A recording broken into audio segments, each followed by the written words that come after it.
Victor Maddox didn't expect to be doing CPR in the middle of a Whole Foods parking lot, while his 7-year-old daughter clutched her stuffed rabbit and asked if the lady was going to die.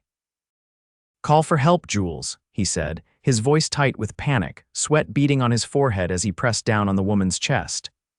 "Now, go." Juliet didn't hesitate. She bolted toward the store entrance, screaming for help as Victor kept going, chest compressions steady and desperate. The woman beneath him, mid-30s, dressed in a cream blazer and heels too fancy for grocery shopping, was turning pale. Her breathing had stopped almost a full minute ago. Victor had no idea who she was. All he knew was that she dropped her phone, staggered against a car, and collapsed before he could reach her. And something in him, maybe the part that had been a firefighter before the layoffs, before everything went to hell, snapped into action. Sirens blared in the distance. "Come on," he muttered under his breath. "Don't you die on me." 3 days later, Victor stood outside the hospital room, his hands shoved into the pockets of his worn jeans. Juliet sat in the plastic chair beside him, munching on a granola bar he'd snagged from the vending machine. She was calm now, but her eyes kept darting toward the door. "You sure she's okay now?" Juliet asked in a whisper. Victor nodded. "Yeah, baby, doctor said she's stable. They just want to keep her one more night." He didn't know why he'd come back. Maybe it was the way her fingers twitched when the paramedics took her.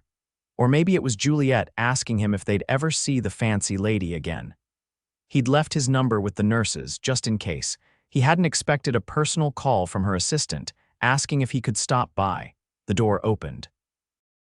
A nurse peeked out. "She's awake. She wants to see you." Victor cleared his throat. "Come on, Jules, let's go say hi." Inside, the room was quiet except for the soft beeping of monitors. The woman sat propped up in bed, her dark hair pulled back now, face pale but composed. Her eyes landed on Juliet first, then lifted to Victor. "You're the man who saved my life," she said. Victor gave her a grateful smile. "Yeah, lucky I happened to be there." She didn't smile back. She looked at him like she was trying to figure him out. "I remember your voice. You were calm." "You told me not to give up," he shrugged, feeling awkward. "I've had some training, used to be a firefighter." Juliet stepped forward. "We didn't get your name." The woman's expression softened. "I'm Juliana Blake." Victor blinked. That name. He'd seen it on a billboard downtown Blake Enterprises. Tech, real estate, fashion, everywhere. He looked back at the woman. "Wait, you're Juliana Blake, as in, the billionaire?" She gave a small nod. "Guilty?" Victor let out a breath, suddenly feeling very aware of his tattered boots and the fact that his daughter's hair was still in the loose, frizzy ponytail he'd put together this morning with zero skill. "I'm Victor. Victor Maddox." "This is my daughter, Juliet." Juliana smiled at Juliet, who beamed back. "You're very brave," she said to her. "Your shouting probably saved me just as much as your dad's CPR did." Juliet looked proud, but Victor cleared his throat. "We were just doing what anyone would have done." "No," Juliana said, her voice quiet. "Most people wouldn't have done what you did." She looked at him again like she was trying to memorize his face. "Would you?" "Sit," she asked, patting the chair beside the bed. He hesitated, then sat. Juliet climbed up into his lap. Juliana's gaze flickered between them. "You're a single dad?" Victor nodded. "Yeah, her mom left when she was a baby." "I'm sorry," he shrugged. "We're doing okay, are you?" she asked, and something in her tone made him pause. Their eyes met. For a second, everything else, the hospital, the machines, the weirdness of the moment, just faded.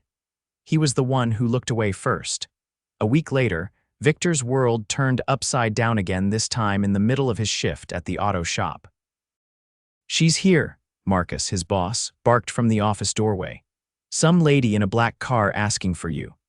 Victor wiped his hands on a rag and stepped outside. She was standing beside a black Bentley, wearing sunglasses and a powder blue coat that probably cost more than his monthly rent. Juliana Blake, in front of his greasy garage. "Hi," she said with a small smile as he approached. "I hope this isn't weird. I wanted to see you again." Victor blinked.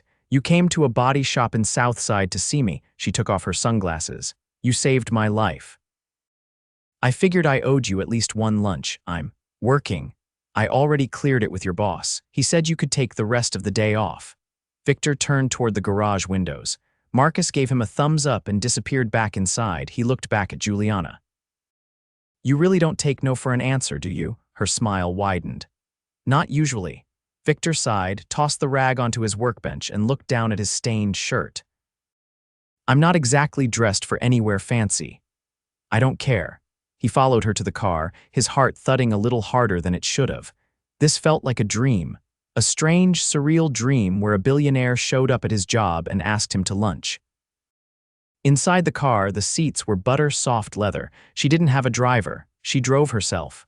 Where are we going? He asked. You'll see. She took him to a rooftop restaurant he'd only ever seen in magazines.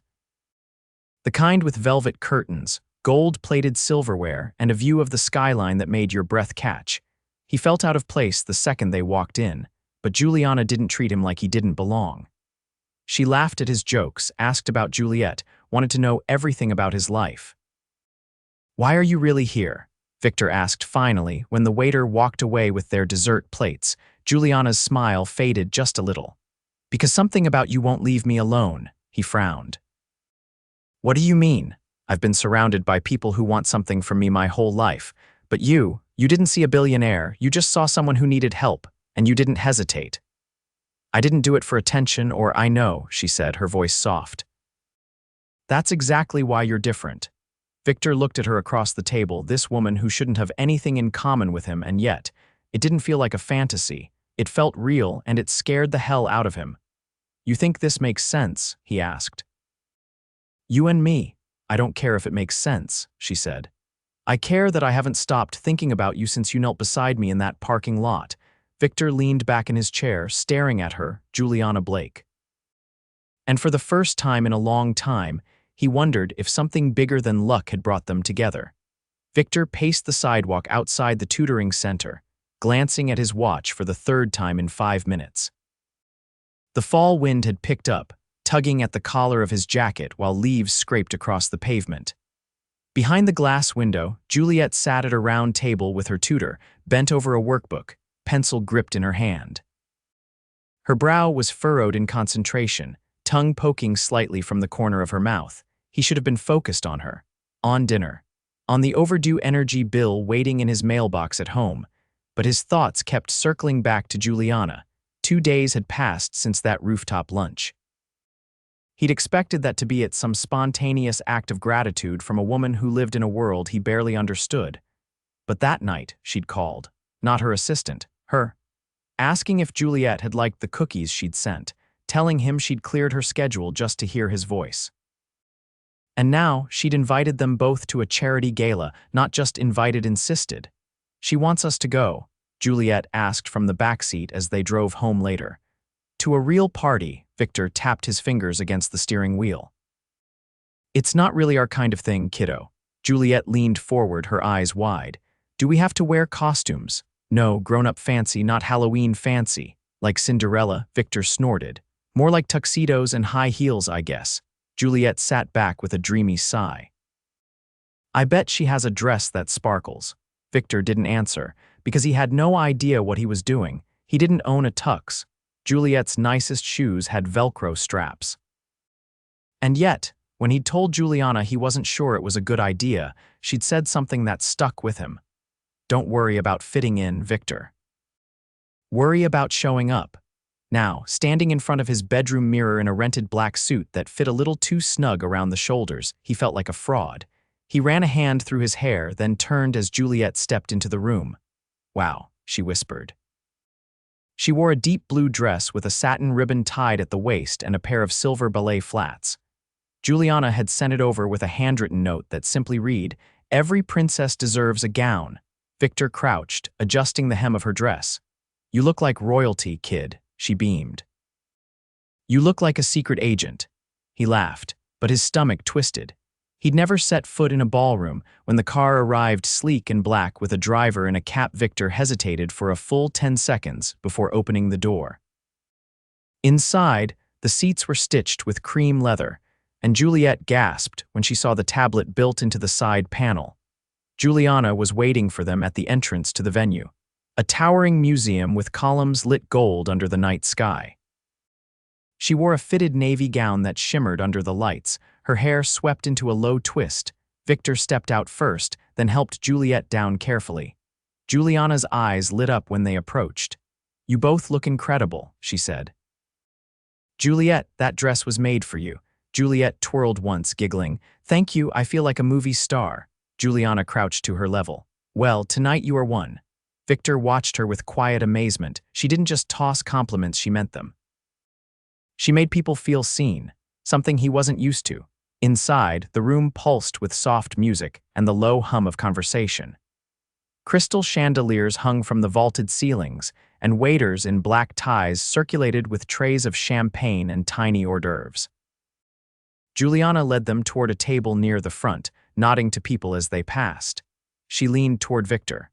"I'll handle the introductions. Just don't mention anything about changing your own oil unless you want to be offered 8 consulting jobs." He grinned despite himself. Noted. The first hour passed in a blur. Juliana made small talk with CEOs and board members, but always circled back to them, letting Juliet sit in her lap during speeches, making Victor feel less like a guest and more like he belonged. At one point, a man in a gray tux approached the table.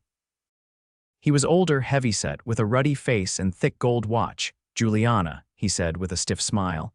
"I didn't realize you were bringing guests." She stood, polite but cool. "Victor Maddox, this is Charles Eddington. He's on the board of one of our subsidiaries." Charles shook Victor's hand with a grip too firm. "You don't look like the usual crowd she runs with." Victor raised a brow. "Neither do you." Juliana coughed to hide a laugh. Charles flushed. "Good to meet you," Victor added, just enough edge in his voice to make the man back off. After he walked away, Juliana leaned in. "He's harmless, just outdated." Victor watched him disappear into the crowd. "He looked at me like I was a stain on your dress." "Let him look." "You're not here for them," he studied her. "Then why am I here?" She hesitated, then nodded toward the balcony. "Let's get some air." Outside, the city stretched below them, lights blinking like stars. The cool breeze lifted the edge of her gown as she turned toward him. "I've been coming to these events for over a decade," she said, "and I have never wanted anyone to come with me, until now." He leaned on the railing beside her. "Why?" "Because when I wake up in the morning, I think about what you're doing. Because when Juliet smiles at me, I forget everything else. Because you're the first person in years who hasn't tried to sell me anything." Victor stared at the skyline, heart thudding. "I don't know what to do with this," he admitted. "I'm not used to being wanted for anything besides fixing someone's brakes." She touched his arm. "Then let this be new. Let it be whatever we need it to be." Inside, the music swelled again. Juliet danced with another little girl she'd met at the table, her ribbon bouncing with every spin. Victor looked at Juliana, standing there in a gown that would have scared him off a week ago. Now, all he saw was her eyes. He stepped closer. "I'm not afraid of you," he said. "I'm afraid of what this could mean." She didn't flinch. "Then let's figure it out together." And for the first time, he didn't feel like he was walking into a world where he didn't belong. He felt like he was being invited to build a new one. The doorbell rang 30 minutes earlier than expected. Victor dried his hands on a dish towel and opened the front door to find Juliana standing on his porch with a paper bag tucked under one arm and a canvas tote in the other. Her coat was open, revealing a soft burgundy sweater and jeans that looked far too tailored to have ever seen a clearance rack. "I brought dinner," she said, lifting the bag. "And a movie Juliet might like. I figured you wouldn't mind surprise guests." He blinked. "You drove yourself out here again." "I don't melt in traffic." Juliet's voice floated down the hallway. "Is that her?" Victor stepped aside, still processing. "Come in." Juliana entered without hesitation, setting the bags on the kitchen counter like she'd done it 100 times. Juliet raced from her bedroom, her socks sliding on the floor. "You're early," she said, hugging Juliana's waist. "I couldn't wait. I found something called marshmallow pasta, don't ask, and I thought of you." Victor raised an eyebrow. "That sounds like a stomachache waiting to happen." Juliana grinned. "Maybe. But she's only this age once." Victor took the bags and began unloading containers of handmade ravioli, garlic knots, and a salad that had actual edible flowers sprinkled on top. "This looks like it came from that place in Midtown." "It did." He paused. "That's a 3-week wait list. I called in a favor. Besides, I figured you could use a break." Juliet was already pulling the DVD case from the tote. We're watching Princess of the Moon. That's my favorite. Victor glanced at Juliana. You called her teacher, didn't you? Juliana shrugged. I wanted to get it right. That night, after Juliet had fallen asleep curled up on the couch with her head resting on Juliana's lap, Victor sat across the living room in quiet awe. The woman who ran board meetings and sat on economic panels was now brushing hair gently from his daughter's face while credits rolled behind her.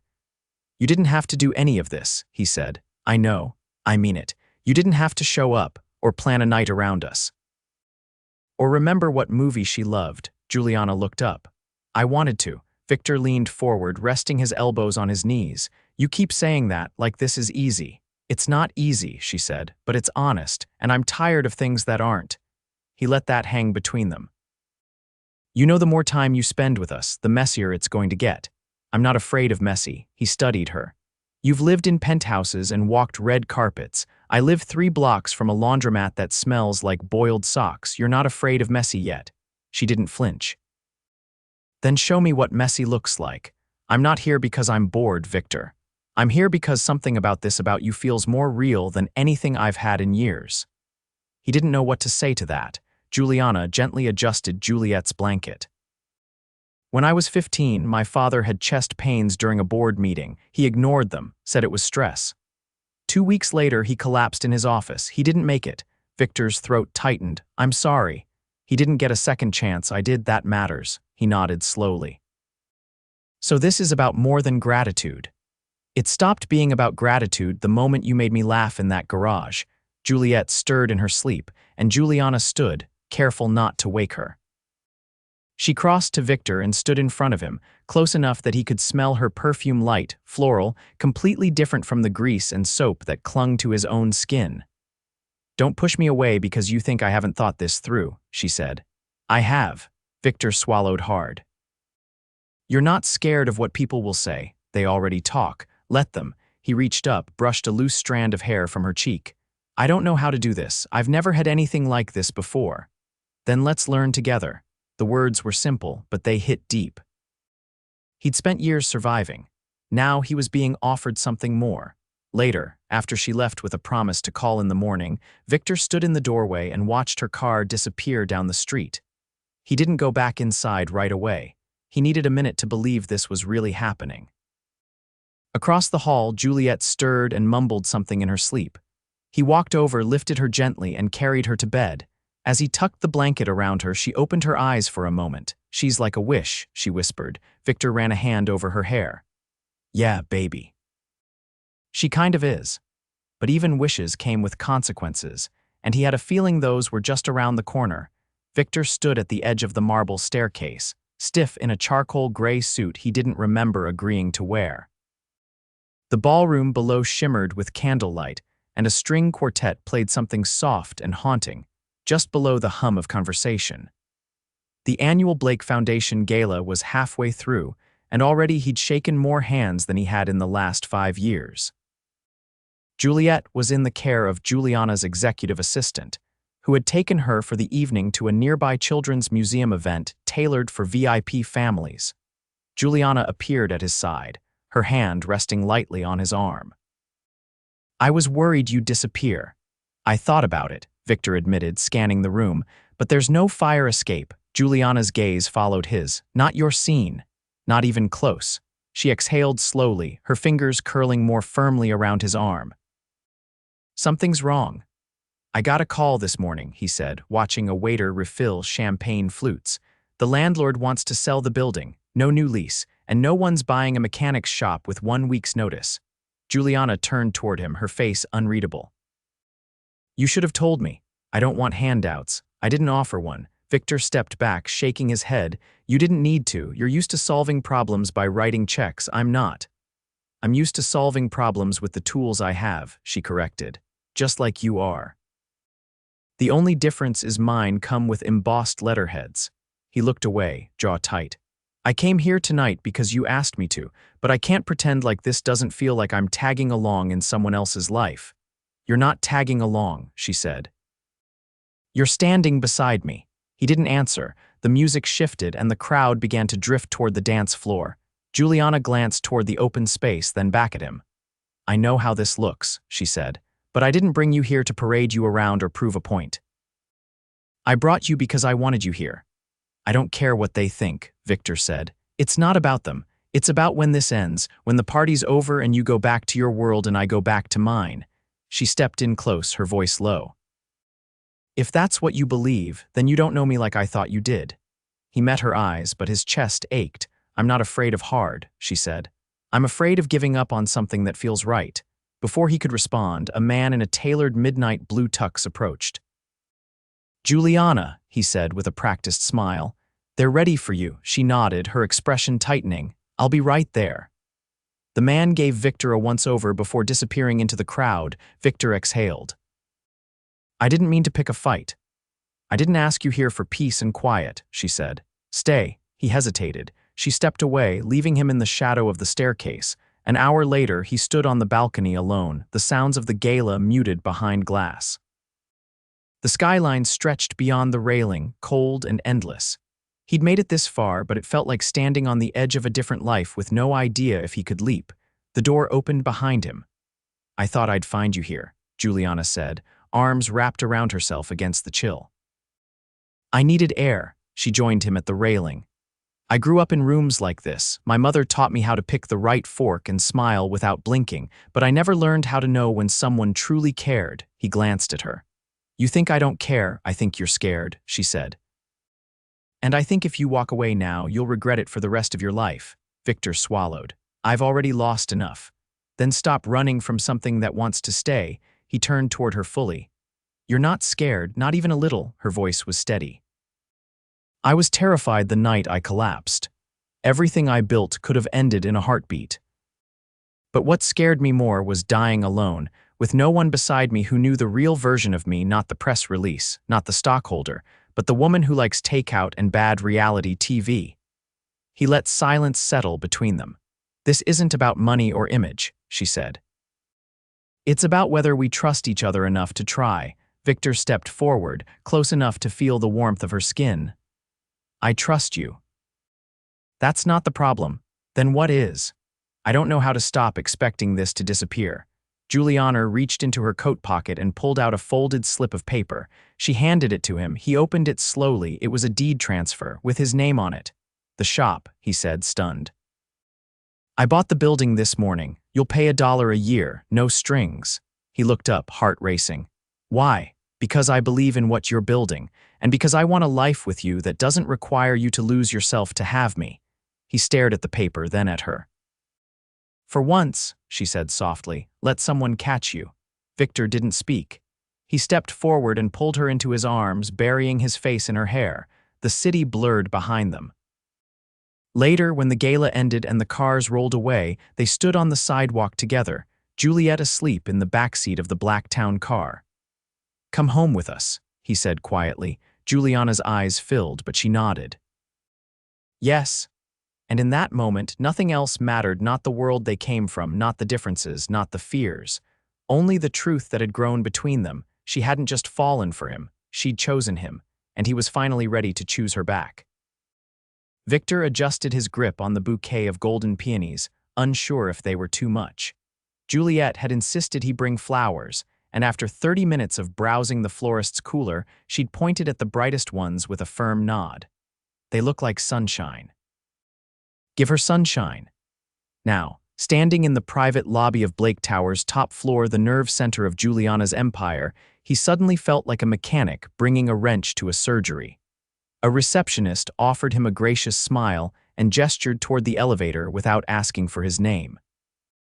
The ride was silent, save for the soft jazz piping through hidden speakers. When the doors opened, Juliana was already waiting.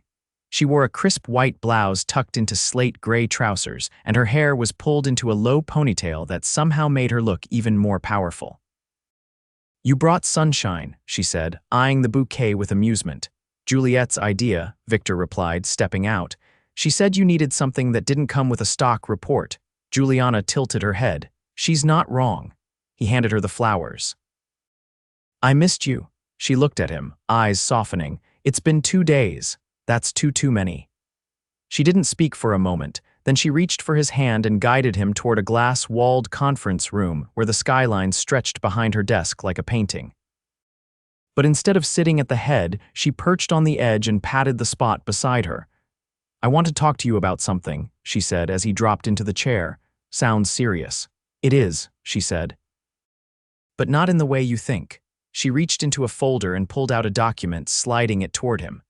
"I had my legal team draft something. It's a proposal." Victor raised a brow. "You're giving me a job. I'm offering you a partnership." He looked down at the document. It bore the name of a new company, Maddox and Blake, followed by a mission statement about community development and restoring inner-city infrastructure. "You're serious." "I want to invest in more than just your garage," she said. "You have ideas, Victor. You've talked about building training programs, mentoring kids who come from where you came from. I can help you do that, not as a charity, as a legacy." He stared at her, overwhelmed. "You're tying your name to mine, because I believe in yours." He ran a hand through his hair. "You trust me with this much. I trust you with everything," she said. "This is just paper." He set the folder aside and turned to face her. "I never asked for any of this." "I know," she said. "That's exactly why I want you to have it." He reached for her hand. "I didn't grow up thinking I deserved a seat at a table like this." "Then let's build our own table." The words settled deep in his chest. "You're incredible, Juliana," she smiled. "Tell me something I don't know." He laughed, then leaned in and kissed her, gently at first, then with more certainty. She melted into him, her fingers threading through his hair, the city humming quietly behind them. Later that week, Juliet sat on the floor of Juliana's penthouse, piecing together a puzzle of a waterfall while Victor made grilled cheese at the kitchen island his specialty, by request. Juliana leaned against the marble counter, watching the two of them like she was memorizing the moment. "You're really settling into this domestic thing," she said. "I like it," he replied. "Even if your stove costs more than my truck," she laughed. "I'm glad you said yes. I didn't know I needed a whole new life until you offered one." "I didn't offer it," she corrected. "I asked you to build it with me." That night, as Juliet drifted to sleep in the guest room they now called hers, Victor and Juliana sat on the balcony with mugs of tea and a blanket wrapped around them. "I've been thinking," she said. "Dangerous," she nudged him. "I want to step back from the board, not completely, just enough to breathe. I've done everything they said I had to do. Now I want to do what I actually want." He turned to her. "What do you want, Juliana?" She looked at him, no hesitation. "You, Juliet, late dinners and early mornings. A life that doesn't feel like I'm constantly running." He pulled her closer. "Then that's exactly what we'll have." A month later, the grand opening of Maddox and Blake's community center drew a crowd that wrapped around the block. Reporters snapped photos of the ribbon cutting, but Victor barely noticed. He was too busy watching Juliet show off the new reading corner to a group of wide-eyed kids, and Juliana handing out hot cocoa like she'd been doing it her whole life. After the ceremony, as the crowd thinned and the sky turned pink with sunset, Victor pulled Juliana aside. "There's one thing I haven't said yet," he said. She arched a brow. "Only one." He took her hands. "You're the bravest person I know, not because you run companies or speak at galas. Because you saw me, you saw Juliet, and you didn't flinch." Her eyes shimmered. "I didn't know what love looked like until you walked into my life," he said.